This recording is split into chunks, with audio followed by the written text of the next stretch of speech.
Lula finalmente fez o seu discurso na abertura da Assembleia Geral das Nações Unidas. Um discurso muito bom, né? Principalmente se nós compararmos com aquelas indecências que foram os discursos de Bolsonaro. Lula fez um discurso de reabertura, mostrando que o Brasil de fato voltou, um discurso muito alinhado às necessidades internacionais, principalmente de países em desenvolvimento. Lula fez seu discurso para tentar se colocar como uma liderança global, mostrando a sua principal preocupação, a desigualdade social, que é o grande mote do seu terceiro mandato. Eu fiquei muito satisfeito com o discurso de Lula. E você? Coloque nos comentários. Gostou do discurso de Lula? Quem fez um discurso melhor? Lula ou Bolsonaro?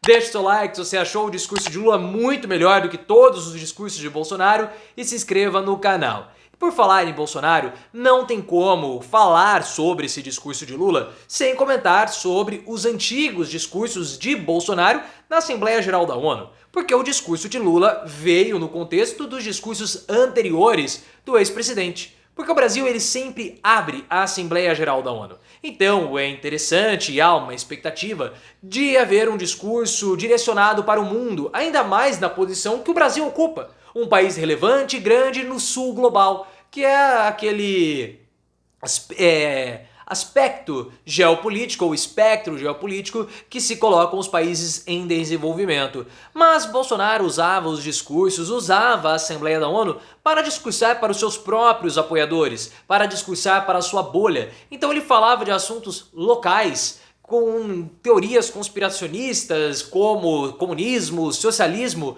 num palanque global. Mas Bolsonaro fazia isso porque havia uma estratégia do Steve Bannon, que era o grande guru do bolsonarismo, o grande guru também do Donald Trump, para governar somente para os seus apoiadores, os seus próprios apoiadores, porque isso fica mais fácil para vencer eleições. E foi isso que Bolsonaro fez. Ao longo de 4 anos, ele fez discursos ridículos e discursos extremamente fechados. Por isso, nesse novo momento que o Brasil vive, nesse pós-Bolsonaro, Lula precisou fazer um discurso de reabertura, e foi isso que ele fez, mostrando que o Brasil está de novo ligado e interessado, alinhado com os problemas políticos, sociais, econômicos globais, principalmente com os problemas dos países do antigo terceiro mundo, países em desenvolvimento, países subdesenvolvidos, países do sul global, como você queira chamar, só cuidado porque a forma como você coloca, aí denuncia a sua idade, porque toda geração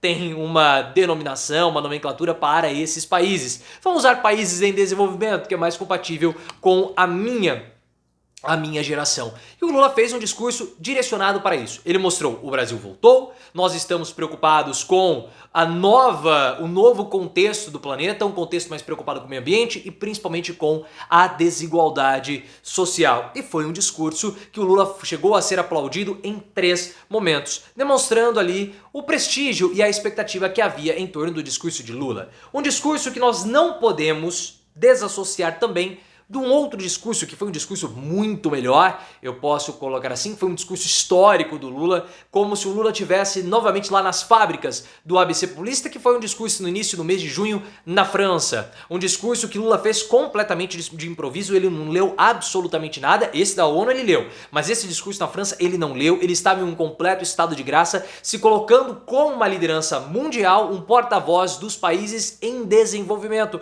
porque esse é o papel do Brasil. O Brasil tem que se colocar como uma liderança não internacional do mundo todo, como os Estados Unidos, mas uma liderança da América Latina e uma liderança dos países pobres que passam por dificuldades de emprego, de renda e de desigualdade social. E foi isso que o Lula fez naquele discurso e ele voltou a fazer agora na Assembleia Geral da ONU, porque não existe, talvez desde a morte de Fidel Castro, uma liderança global das esquerdas. E o Lula tem essa possibilidade, porque, entre outras coisas, Lula tem quase 80 anos, ele tem vivência, ele já viveu muita coisa, ele já passou por vários momentos da história recente do mundo, que nenhum outro líder passou. Talvez Biden, né? Mas Biden está numa situação diferente porque ele está nos Estados Unidos, ele não sabe, não teve o contato, não teve a vivência com tantos problemas que nós tivemos, principalmente problemas de desigualdade social e pobreza. E o Lula, ele tem essa vivência, por isso que sempre quando ele fala, ele tem uma autoridade, uma liderança natural pela sua experiência, reforçando isso no discurso da ONU, porque na ONU Lula se colocou mais uma vez como sendo essa liderança, dando exemplos brasileiros de resolução ou tentativa de resolução para problemas internacionais. Por que Lula fez isso? Para mostrar: eu posso ser essa liderança. Eu posso ser o porta-voz dos países desenvolvidos ou os países em desenvolvimento. Eu posso ser o seu porta-voz, você, país africano. Eu posso ser o seu porta-voz, você, país asiático, você, país americano e até mesmo alguns países europeus, porque aqui no Brasil nós já fizemos isso, deu certo no passado, nós estamos implementando e nós podemos exportar essas políticas, porque ao longo dos anos 2000 o Brasil fez isso, exportou vários e vários programas sociais, principalmente para os países africanos. Ele fez isso e Lula criticou também a falta de recursos financeiros dos países desenvolvidos para os países em desenvolvimento. Lula pediu dinheiro, principalmente para os países africanos, mostrando que o discurso dele não foi um discurso simplesmente de preocupação com o Brasil. Não, Lula foi um porta-voz, inclusive um porta-voz dos BRICS, já que Dilma Rousseff é presidente do Banco dos BRICS. Há uma posição muito favorável ao Brasil com os BRICS, com a expansão dos países que compõem o próprio bloco e principalmente com a liderança do Brasil no G20 que Lula vai ter nos próximos meses. Foi uma grande fala do Lula com a grande preocupação na desigualdade social. Em todos os discursos de Lula, Lula tem falado da desigualdade social. Esse é o grande mote de Lula. Por quê? Lula quer o Prêmio Nobel da Paz. Ele não fala sobre isso, mas as ações dele mostram isso. Até pelo fato dele ter se posicionado numa posição equidistante do conflito que está acontecendo em solo europeu para tentar encontrar um meio termo para a paz. Esse é o objetivo de Lula. Ele tenta usar no Brasil para exportar isso ou exportar essa imagem para o exterior. Aqui no Brasil, a grande preocupação de Lula é a redução da desigualdade social. Todas as ações de Lula servem para nós podermos ter uma economia mais igualitária ou uma estrutura econômica com pobres pagando menos, ricos pagando mais, e ele falou isso no discurso da ONU. Esse é o grande mote de Lula que ele quer exportar e ele quer passar essa imagem, passar essa mensagem para todo o mundo. E para que isso dê certo, para o bem ou para o mal, são necessários os fufucas da vida. Muita gente reclama de André Fufuca, muita gente tem reclamado das alianças com o Centrão, criminalizando a política de um modo muito banal, como por exemplo Josias de Souza do UOL insiste em fazer isso, aquele Ricardo Rangel que saiu como deputado federal no Partido Novo lá em 2018, 2022, que escreve na Veja uns textos horríveis, eles não conseguem entender. Sem Fufuca, sem Arthur Lira, sem a negociação com o Centrão, os planos econômicos de Lula não vão prosperar. Lula tolera algumas derrotas, como, por exemplo, tirar a Ana Moser, que não traz votos no Congresso, para colocar o André Fufuca, que não tem a mesma capacidade de Ana Moser, mas ele tem 40 votos. Então nós temos que entender o pragmatismo de Lula. Concordando ou não. Eu concordo com a entrada do Fufuca? Claro que não. Politicamente, porém, é uma jogada acertada do Lula, porque ele precisa garantir esses votos, porque senão não vai ser possível taxar os super ricos, não vai ser possível fazer ações que você tem progressividade tributária e você não combate a desigualdade social. Entretanto, há um problema no discurso do Lula.